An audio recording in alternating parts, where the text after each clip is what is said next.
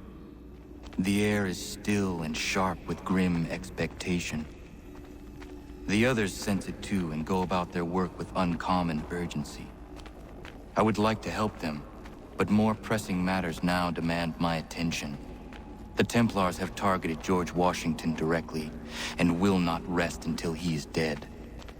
I had hoped to shield him from this knowledge, but Thomas Hickey ended any hope I had of staying silent. And so I have resolved to share everything I know, of the Templars and their plots, of who I really am. Achilles finds fault in this, and we argue every day, but there is simply too much now at stake to maintain restraint. Don't do this, Connor! Then what would you propose we do? Sit and watch while the Templars take control?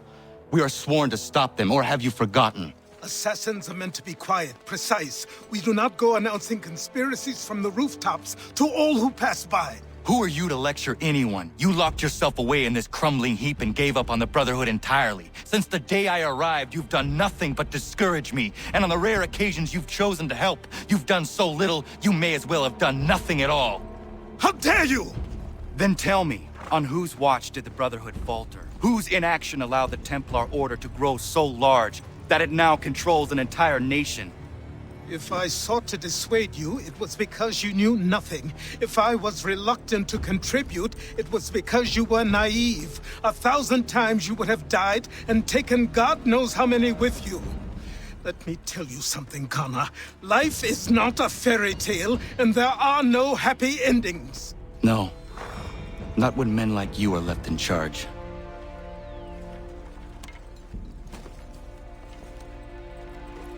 In your haste to save the world, boy, take care you don't destroy it. Ha!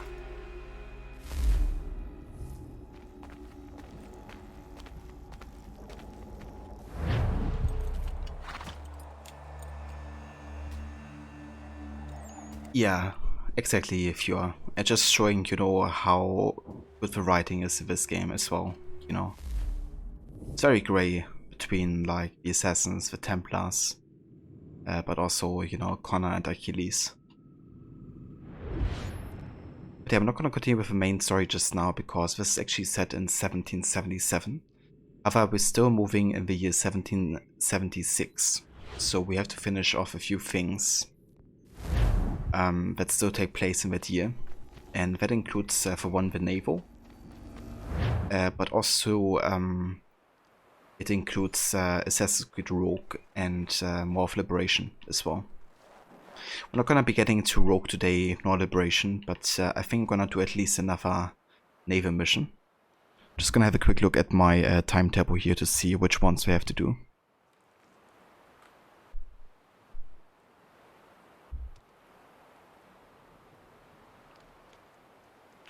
Okay, let's see. Okay, so in 76 we have Rescue, Friendship Movement, The Ghost Ship, The Mad Doctor's Castle, Troubled Waters, Raiding the Prospector, One of a Kind, Blistering Dawn, The Call for Help, and Search for the Somerset. So, quite a few. Let's actually go ahead and spend some more money on upgrades for the ship as well. We can get more health. Heat shot also would be really good to have. Okay, let's get the Iron Har reinforcements maybe.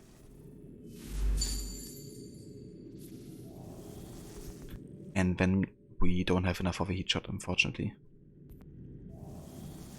Let's get another cannon.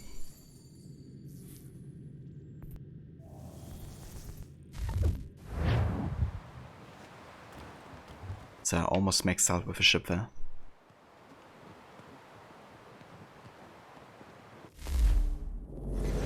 You can also read up on Thomas Hickey. History tells us that Thomas Hickey was hanged for sedition in front of 20,000 troops as an example.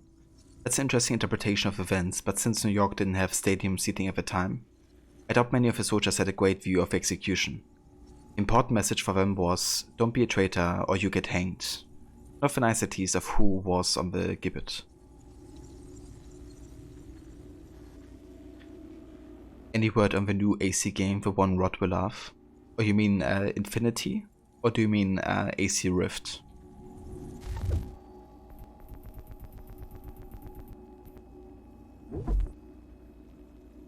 Thomas Paine was a political pamphleteer, originally from England.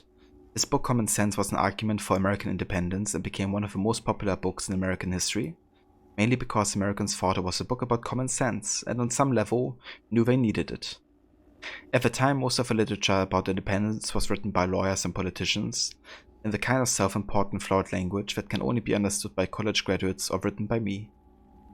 However, Common Sense lived up to its title. It was written in a straightforward language, so basically anyone could understand its arguments, even people who couldn't read.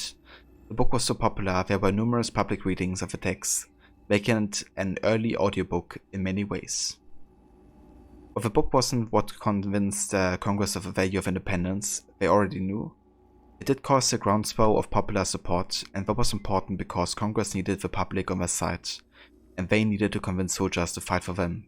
Common Sense did both. I don't have any record of Connor actually meeting Paine, but I thought you'd like to know about him as his works played such a crucial role in the revolution. Yes, I put this at the end so you would read the whole thing before finding that out. I can be a bastard that way.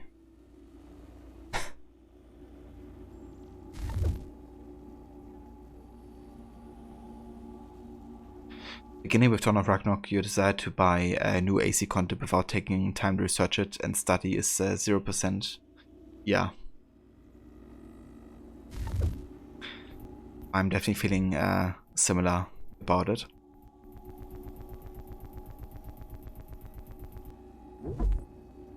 But for me it also depends on like which studio is working on what, so whenever a module is involved I still have trust that they're gonna do something solid.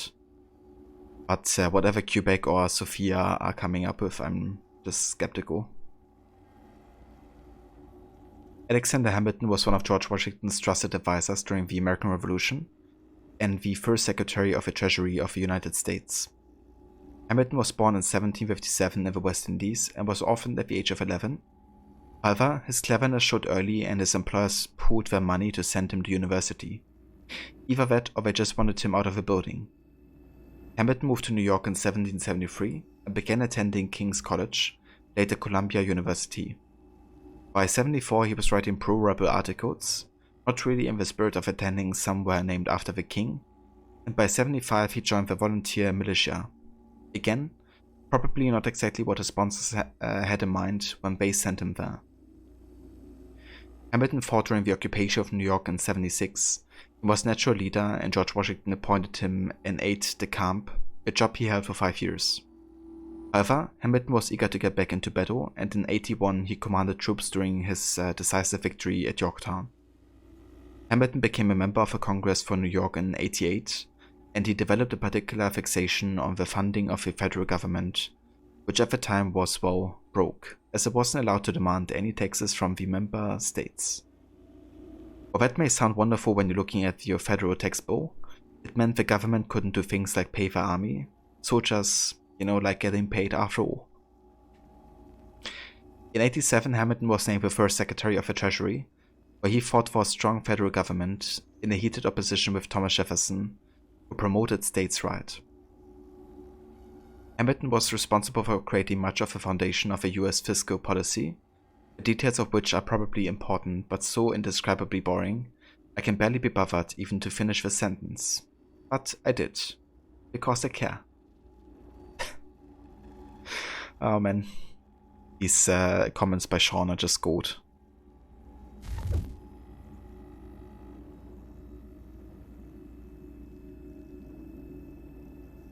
I feel like the DLC to Valhalla, not well, you take it from the comment. Yeah. Personally, I haven't played the Dawn of Ragnarok DLC yet, but I did play the other DLC. I think one issue that myself and a lot of other people seem to have with the DLC for Valhalla is they kind of designed it in a way where you can play it anytime, right? And it doesn't consider events of like what has happened before. So even though they're like also like set historically after what happens in the main story, like the whole character evolution that Eivor goes through is just not considered. So that's like an issue, which is why I usually tend to play the DLC during the main game rather than afterwards now. But with Dawn of Ragnarok also, they don't seem to make it a kind of like requirement to finish at least the dreams, right, for Asgard and Jotunheim. Like that should be like the minimum, but they don't require anything other than like a level requirement, I guess. So yeah, it really creates like story inconsistencies between the DLC content and the main game.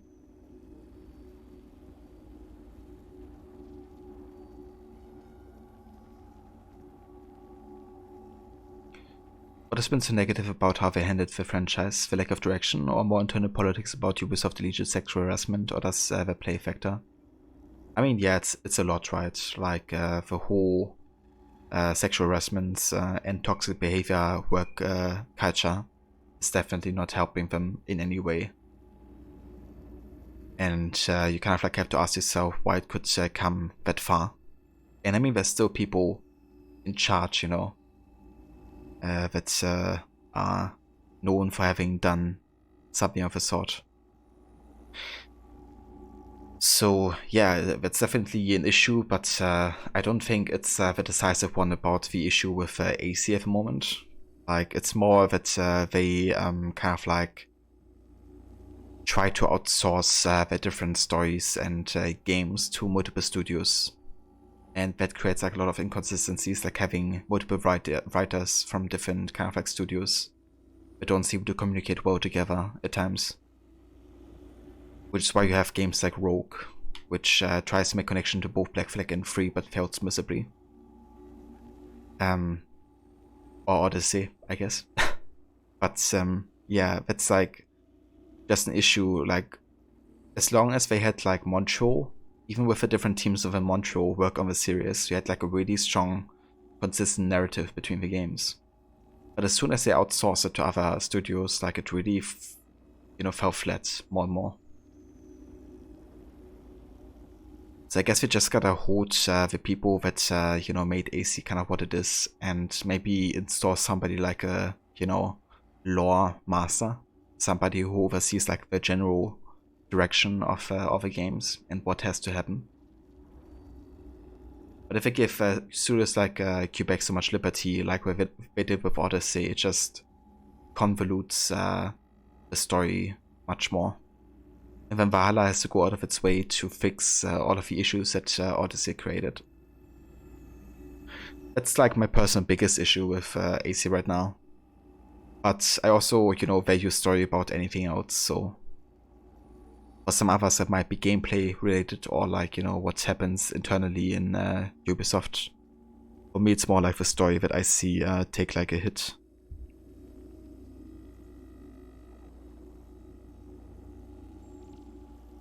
The Kappa Ring. This was a network of rebel spies operating in New York and Connecticut from 1978 until the end of the American Revolution. The group was founded after the British forces left Philadelphia and re-established their headquarters in New York City. Washington knew that he needed people on the inside. I've always wanted to use that phrase, and between you and me, I also got quite a kick out of rebel spies. To report on British troop movements, he asked his newly appointed head of intelligence, Benjamin Talmadge, to find some spies, which Talmadge did. Talmadge needed people he could trust absolutely, so he began by recruiting his childhood friends. Nothing says friendship quite like offering someone a job that involves risking their life. The name Kappa Ring is taken from Samuel Kappa Sr.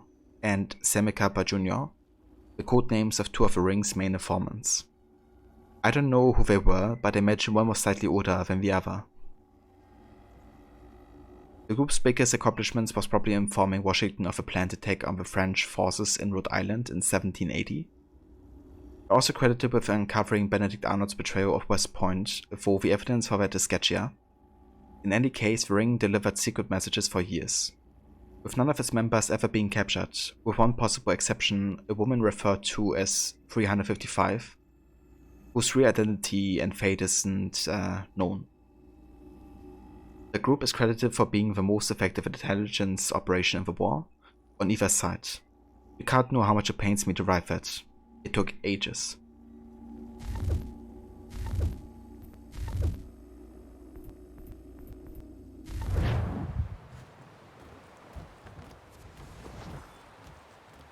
Rodney, sexual harassment is definitely a massive issue. Those who do it should be fired and shamed publicly. Those who don't shouldn't be punished along with them by consumers too. Otherwise, any product of any kind that has even one person involved in the creating of it, do those kind of actions would have to be brought by consumers. Therefore, also punishing those who do the right thing, which is unfair to them. Yeah, that's the thing, right? Like those games are, being worked on by so many people. That it's like really tricky to like punish all of them, or to even like say, yeah, the whole company is bad now. But yeah, they have to find the people that are responsible, that are also like enabling others to do so, and to kind of like stop them from continuing to do such behavior.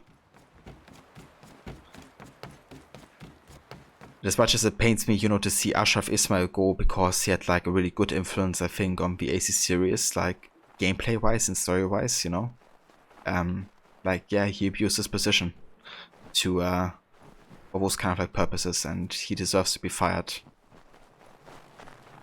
But yeah, they have to like really be consistent with that,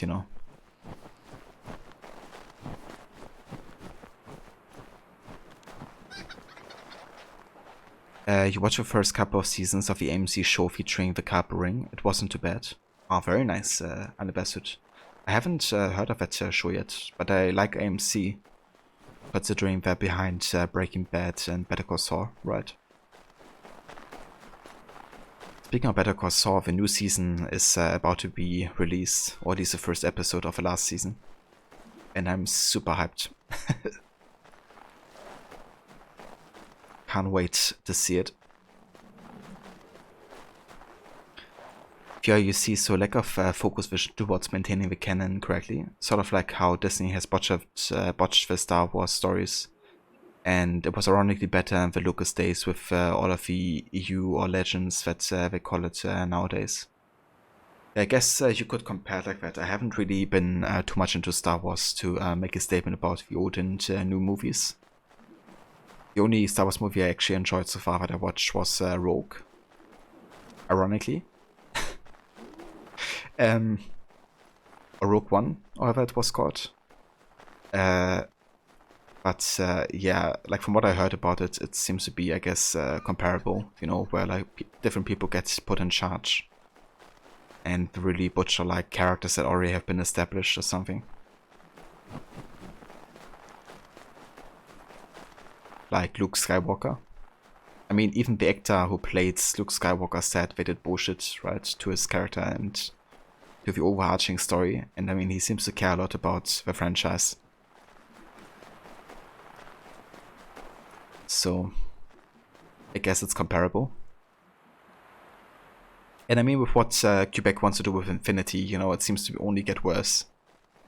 Where they openly state they want to kind of like go back to characters like maybe even Connor, and retell certain events to make those become canon. And yeah, I don't want them messing around with what's already happened before.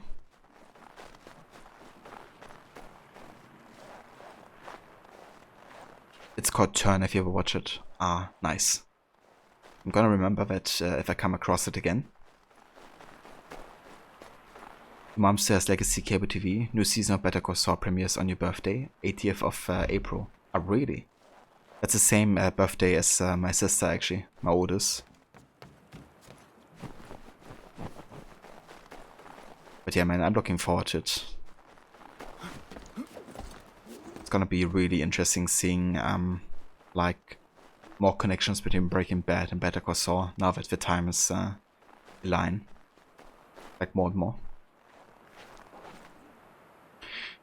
Infinity is not supposed to be released until 2024 earliest, I think. I mean, maybe late 23 earliest, but I think that's the very earliest. And apparently they still are working on like what it even is supposed to be and are still bouncing around ideas. So yeah, I think it's gonna be probably another 1.5 to 2 years. At least.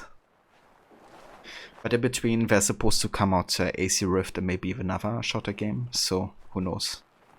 I mean, as from what we know, Infinity is just supposed to be like kind of a platform for like shorter, kind of like Hitman style stories and levels.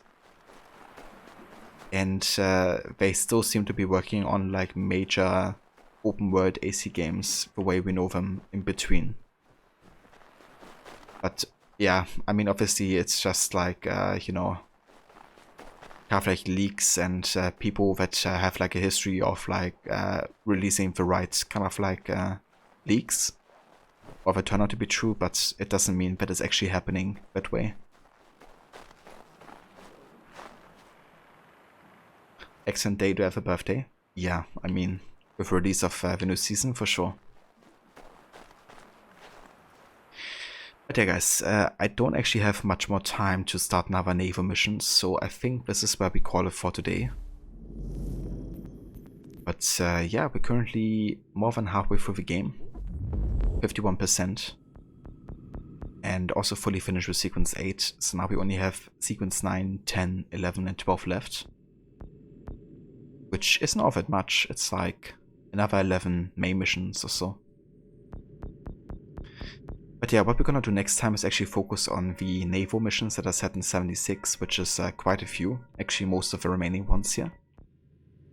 And then we have to head back to Rogue and Liberation and finish off those games before we go back to AC3 again. So yeah, that's the plan for next time.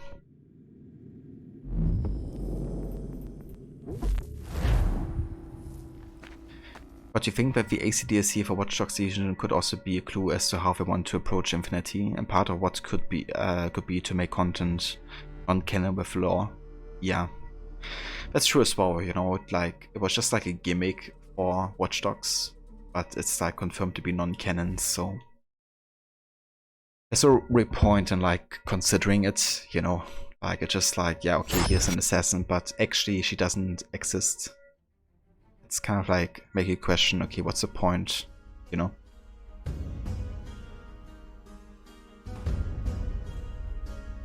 The point is just to kind of like fulfill like a fan fantasy, I guess. But that's it.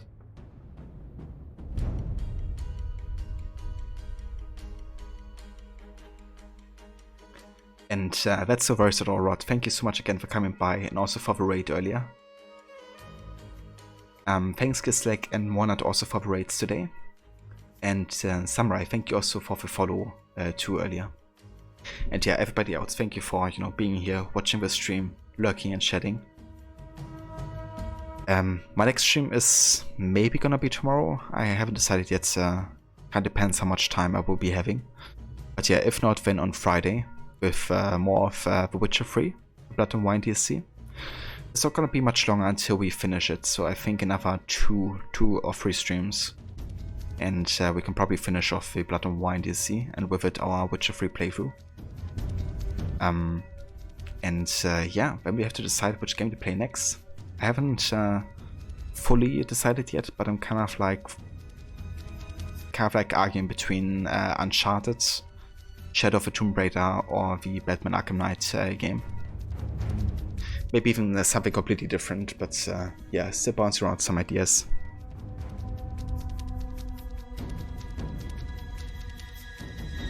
You didn't really like Rogue One when you saw it, but by comparison it's the best of these Disney Star Wars films, which isn't saying much. Yeah, fair enough. I've only seen like the third Star Wars, then Star Wars 7, and before I watched Rogue One essentially, so like 3 of the Star Wars movies. And yeah, Rogue One was my favorite, but it was also because it didn't really have like this cliche ending or much of a happy ending in any way. You know, kind of like when everybody just died. Was kind of like consequential, I guess. But yeah, it wasn't like one of my favorite movies or anything. I thought it was just like enjoyable to watch. Cheers, I'm the Bastard. You have a good day as well. Hope you enjoy your time off too. They gave Velar Jedi to an unknown guy with no plan. He flushed the crap down the toilet when Rise of a Skywalker was J.J. Abrams trying to fish it out the septic tank. Yeah. Yeah, I don't know. I don't really have much motivation watching the rest of the modern Star Wars movies, from what I heard. I also seen like a YouTube movie analyzing fighting scenes even, and they seem to also have like a really bad choreography in comparison to how much effort they spend into the, you know, ones in the older Star Wars movies. So, all great choices. Yeah, definitely. Yeah, I would love to play either of them, to be honest. Alan Wake and Control. Yeah, those are another 2 games I have to play that are on my list.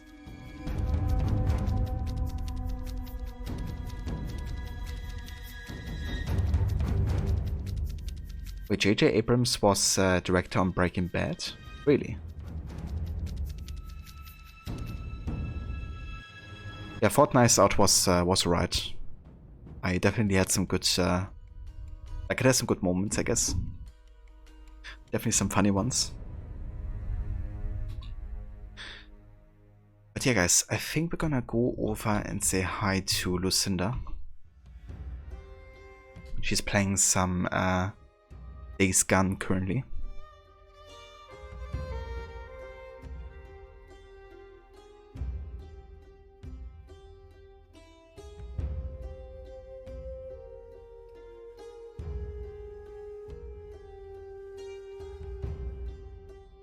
I made the last Jedi director. Okay, I gotcha. Interesting. I have to look up who that was and what kind of like Breaking Bad episodes he made. You're not talking about Vince Gilligan, are you? Like the creator of Breaking Bad?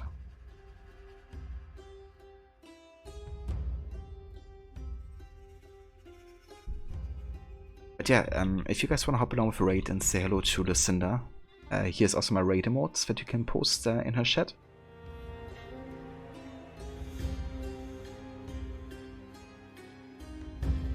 Yeah, that's definitely fair, viewer. Yeah, maybe I do like a watch through of like all of the Star Wars movies at some point. He directed a few episodes, Rian Johnson. Ah, okay. Yeah, I'm gonna look up which episodes it was. But yeah, guys, thanks again so much everybody for joining. We're gonna raid out now. I will see you over at Lucinda's, and I hope you have a great rest of the day or night. Take care, guys.